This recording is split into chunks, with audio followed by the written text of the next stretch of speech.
अतृप्त वासना भाग 6। खजान सिंह की पोस्टमार्टम रिपोर्ट देखकर दरोगा भुजबल सिंह का मस्तिष्क चक्कर खाने लगा। रिपोर्ट में मृत्यु का कारण हृदय आघात ही लिखा था। साथ में रिपोर्ट में दर्ज था कि मृतक खजान सिंह के गुप्तांगों पर योनि स्राव चिपका हुआ पाया गया। शरीर पर कहीं भी कोई घाव या चोट का निशान नहीं मिला।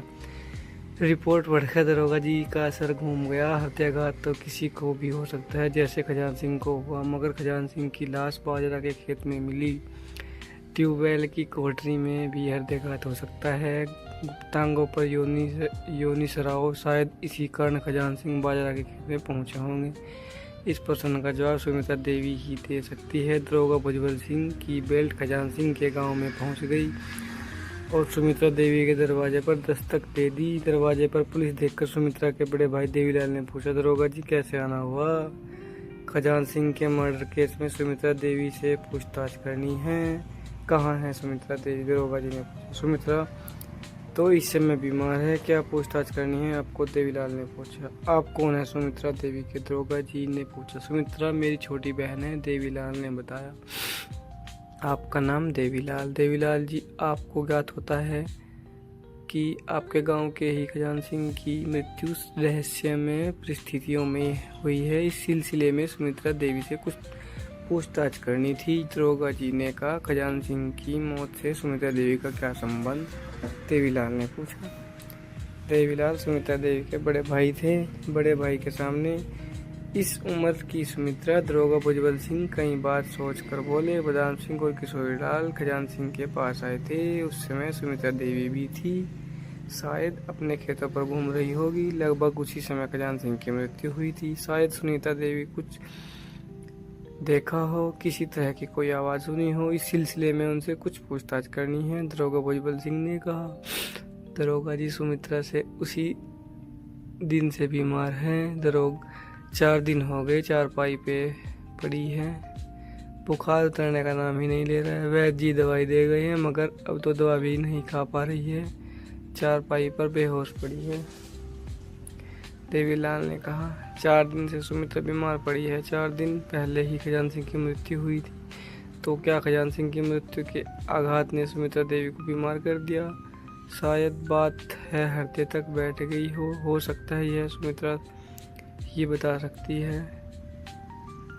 हो सकता है यह सुमित्रा ही बता सकती है कि उस दिन क्या हुआ था, कैसे खजान सिंह की मृत्यु हुई। इस तरह के अनेकों प्रश्न दरोगा जी के मस्तिष्क में घूम रहे थे। कुछ संभल कर बोले, इस समय कहाँ है सुमित्रा?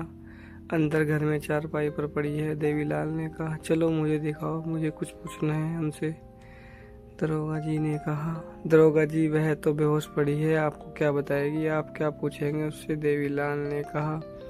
जैसे भी है मुझे दिखाओ, दरोगा जी तल्ख लहजे में कहा। देवीलाल पुलिस ने क्या मुंह लग दे, दरोगा जी को लेकर वहां पहुंचे जहां सुमित्रा देवी बरामदे में चारपाई पर बेसुध पड़ी थी। सफेद बाल सन की तरह उलझे हुए, मुंह में दांतों के नाम पर शायद 2-4 ही खड़े थे। चेहरे में धसी हुई आंखें बीमारी की गवाही दे रही थी। शरीर की झुर्रियां उम्र की गवाही दे रही थी। सफ़ेद धोती में लिपटी सुमित्रा देवी चारपाई पर बेसुध पड़ी थी। दरोगा भुजबल सिंह की अनुभवी आंखें सुमित्रा देवी के चेहरे पर जम गई। दरोगा जी ने आवाज़ भी दी, सुमित्रा, सुमित्रा, सुमित्रा। सुमित्रा ने आंखें खोलने की कोशिश की, मगर खोल न सकी। आंखों के पलक कुछ हिलकर ही रह गए थे। दरोगा जी ने माथे पर हाथ रखकर देखा। माथा जबर के ताप से तप रहा था। आवाज देने पर शरीर में कुछ हरकत तो होती, मगर न तो आंखें ही खुलती और ना जुबान ही शब्द बना पाती। सुमित्रा देवी की हालत अच्छी नहीं थी, मगर खजान सिंह की मृत्यु का राज जानने के लिए सुमित्रा देवी का स्वस्थ होना आवश्यक था। उस समय उनकी हालत अच्छी नहीं लग रही थी। दरोगा जी के माथे पर बल पड़ गए। देवीलाल से बोले, इनका इलाज नहीं करा रहे हो? वैद्य जी आए थे, 4 दिन से वही इलाज कर रहे हैं। आज कह रहे थे इसे तीर दोष हो गया, शायद बचना मुश्किल है, अब तो दवा भी नहीं खा पा रही है, उम्र भी काफ़ी हो गई है, आगे भगवान की इच्छा, देवीलाल ने कहा। भगवान की इच्छा जो भी हो, मगर कम से कम आप अपना फर्ज तो पूरा करो, किसी अच्छे अस्पताल में इनका इलाज कराओ, शायद ठीक हो जाए, दरोगा जी ने कहा। अब कहाँ बुढ़ापे में इनकी मिट्टी खराब करे, अब क्या ठीक होगी। वैद्य जी भी अच्छी दवा देते हैं, जब इन्होंने ही हाथ खड़े कर दिए तो अब इसे लेकर कहाँ घूमे।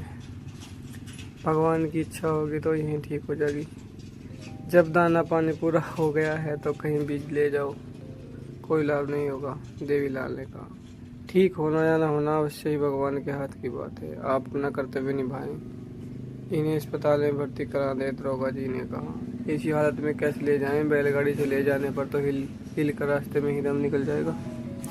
खजान सिंह की मृत्यु का राज जानने के लिए दरोगा जी की सुमित्रा के ठीक होने की अति आवश्यकता थी। यहाँ गांव में तो उनकी मौत निश्चित थी, अस्पताल में शायद ठीक हो जाए तो खजान सिंह की मौत का भी राज खुल जाएगा।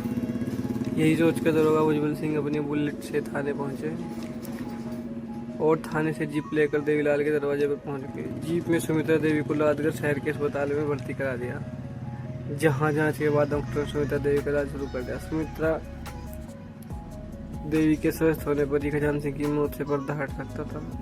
खजान सिंह की मौत का राज सुमित्रा देवी के हृदय में ही दफन था। सुमित्रा देवी की मौत से यह राज सदैव के लिए दफन रह जाएगा, इसलिए सुमित्रा देवी का स्वस्थ होना आवश्यक है। दरोगा भुजबल सिंह को यह बात अच्छी तरह मालूम थी। शेष अगले भाग में। हमारी कहानी को सुनने के लिए अगले भाग का इंतजार करें और हमारे चैनल को सब्सक्राइब करें। धन्यवाद।